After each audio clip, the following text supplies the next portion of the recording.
I looked at her and I knew right away that she was going to be my enemy for the next few months, just like all the others were. Her name was Ava. She looked stunning with her good-looking features and amazing athletic body. She obviously takes care of herself. But no, I won't let her get close to my dad.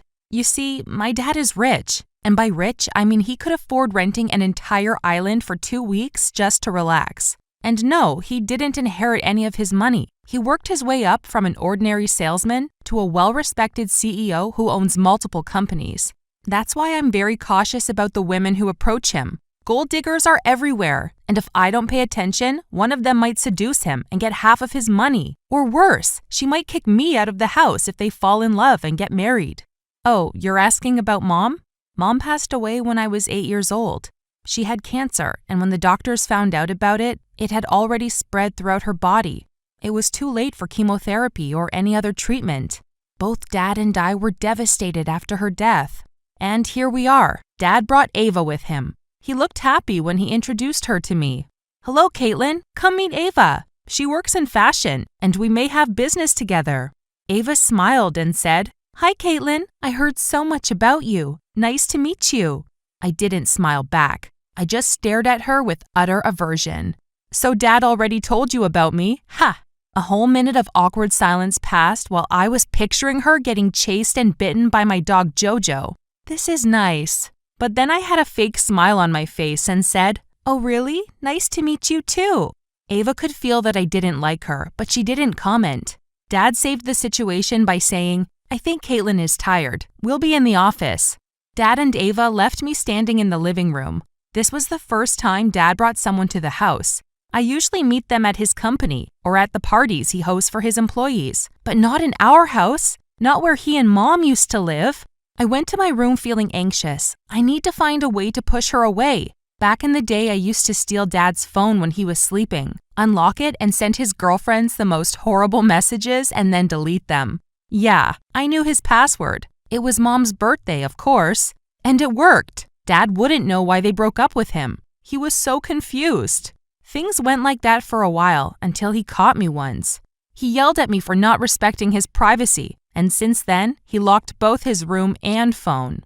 I woke up the next day and went to the kitchen to make some pancakes for Dad and I. To my utter shock, I found Ava drinking coffee there. Did she spend the night here? What the hell? Oh, now it's war. I asked her, Oh, good morning. Do you want some pancakes? She was surprised to hear my suggestion, but she said, Yeah, sure, why not? I started making pancakes, but I divided the batter into 2. The one for my dad and I was plain old delicious pancakes, but the second one I put lots of salt in it. I tasted it and it was gross. Dad came in after a while. He too was surprised to see us both in the kitchen. I told them that I'll be bringing their breakfast. He was suspicious of me, but he didn't say anything. I told them with a fake happy tone, Go sit in the living room. I'll bring breakfast to you.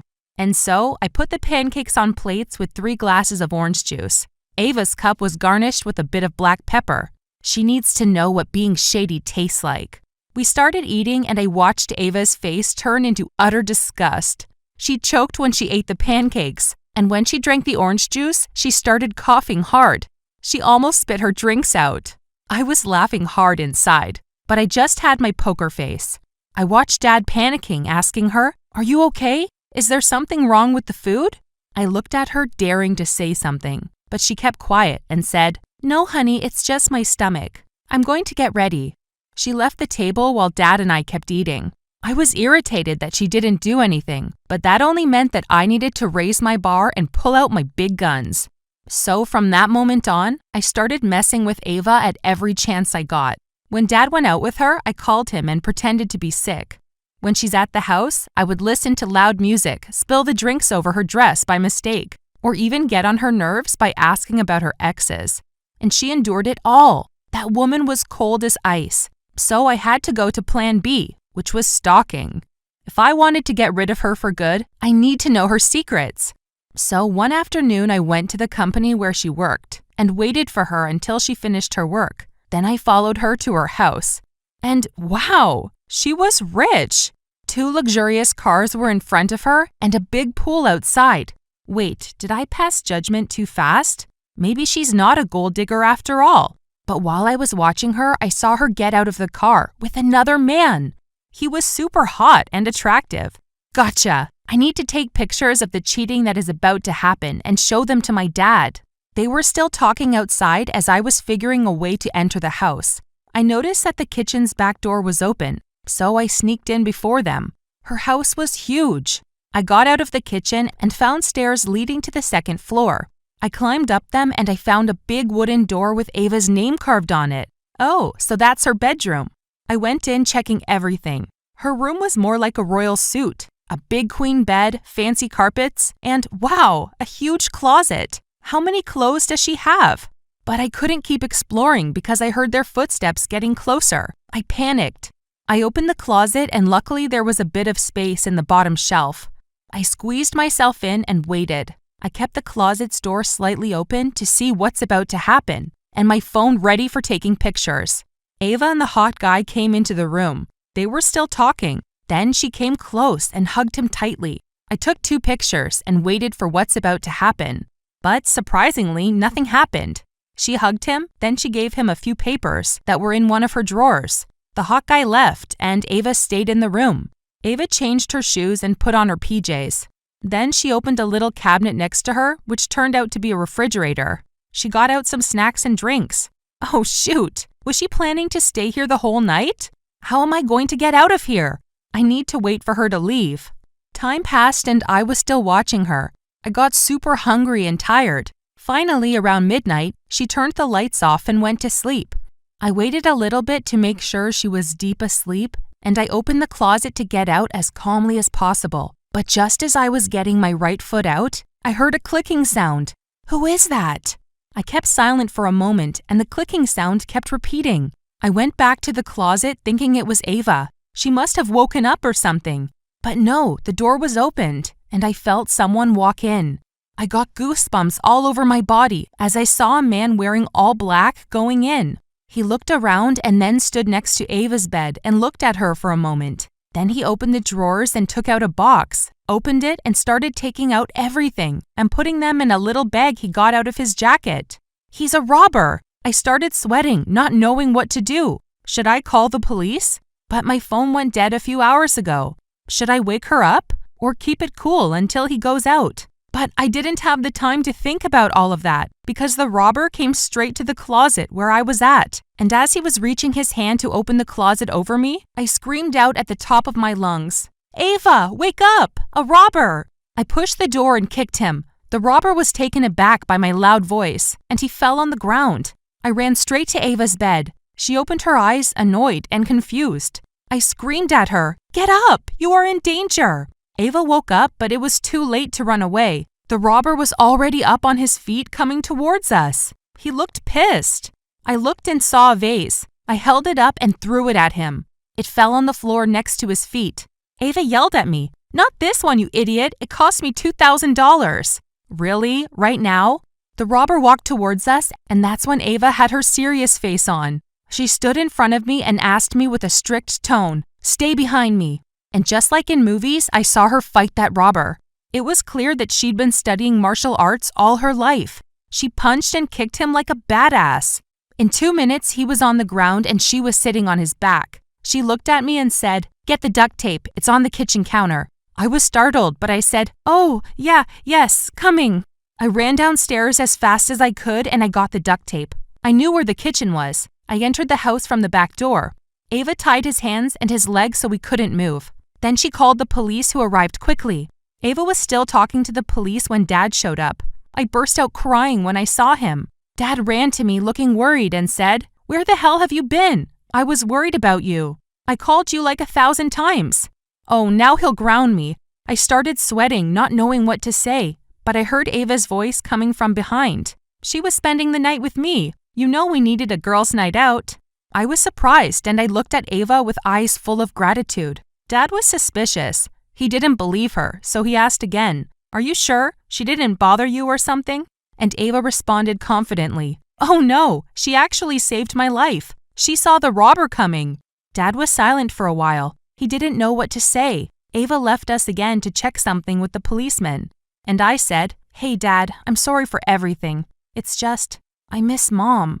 I burst out crying one more time. Dad hugged me tightly. Me too, sweetheart. Me too. At the end of the night, Dad and I got back home. I couldn't sleep before I sent a long message to Ava expressing how sorry I was and thanking her for what she did. I know that clinging to Dad was just because I was lonely and I needed to let my dad live his life like he deserves. Right now, Dad and Ava are getting ready to marry and I'm ready to go to college. I feel so much better thinking about my future, not Dad and his relationships. Oh, about that hot guy? He was Ava's ex. He came to take their divorce papers. Hi, I'm April, and for so long the only thing that I cared about was to feel closer to my older sister, Bethany. She is 3 years older than me and has always been someone I've looked up to. She got a lot of B's in school and had lots of extracurricular activities like hockey and dance clubs. My parents were always so proud of her, and I knew when I grew up I wanted to be just like her, except I wasn't. I did better than Beth at school, but my social skills sucked. Every time I tried to play with her and her older friends, they made fun of me for being bad at it. It embarrassed Beth. I think that's why she stopped inviting me in the end. As the years went on, we grew apart, especially when Beth was in high school and I was still in middle school. I hated it. I wanted to spend more time with her. I wanted to make her proud of me, but I didn't know how. One day, I snuck into Beth's room when she was at a friend's house and I tried on some of her clothes. Soon after, I spotted her makeup box. When I reached for the tubes of lipsticks, I found a bright red one and I wanted to know what I'd look like with red lips like the women in the movies. So I tried it and, oh my god, I broke it. I pressed it too hard and it snapped. The red stick fell down my chest and onto my lap, staining Beth's purple t-shirt I was wearing. I panicked and took everything off and tried to hide the t-shirt and the lipstick. My heart was pounding when Beth got home from her friend's house. I knew she'd noticed straight away things had been moved around and I was completely right. I don't think we'd ever fought like that before. I was so sad that I cried all night. I couldn't believe it. After that, I stopped trying to be her friend and we almost never talked. So when Beth called me into her room one evening, I was shocked. I couldn't believe she wanted to talk to me and I was just so excited that I didn't think much about it when I went in there after her. It wasn't until she sat me down and looked at me with a serious stare that I began to worry. Was she mad at me again? I hadn't done anything. We only spoke to each other at breakfast and dinner. Maybe I said something she wasn't happy with. Beth started to look sad. What's wrong? I asked. I have a boyfriend, Beth admitted with a small smile. She took my hand in hers and clasped it tight. He invited me to a party he's having tonight, but Mum and Dad have this stupid curfew and they would never let me go on a school night. I really want to see him, April. I didn't understand why she was telling me this. We don't share secrets since we were little, but I was happy. Maybe she wanted to become closer again. I wish I could help, Beth. That really sucks, I said. Well, you can help, she told me and pulled me closer. There's something you can do for me so I can go. What is that? I asked, feeling confused. If you sleep in my room for me under the covers, then when Mum and Dad come to check, they'll think it's me in here, she explained. I shook my head. What if they check my room? Beth rolled her eyes. They never check your room. They know what a good girl you are. I was torn. I wanted to help her, but I didn't want to betray my parents. For a moment, I didn't say anything. I just sat in silence and thought about the options. That is until Beth pulled me closer and cuddled me. Please, April, I really need you, Beth begged, and I couldn't help but give in. Of course, I'll always be here to help you, I told her with a smile, but inside I was worried. I didn't want to get in trouble, and I didn't want my parents to be upset with me. As long as I was quiet, it would be okay though, right? When 8 p.m. came, Beth snuck out of the window and waved me goodbye as I curled up under her covers. I took my Kindle in with me to read until I fell asleep, but I couldn't. Inside my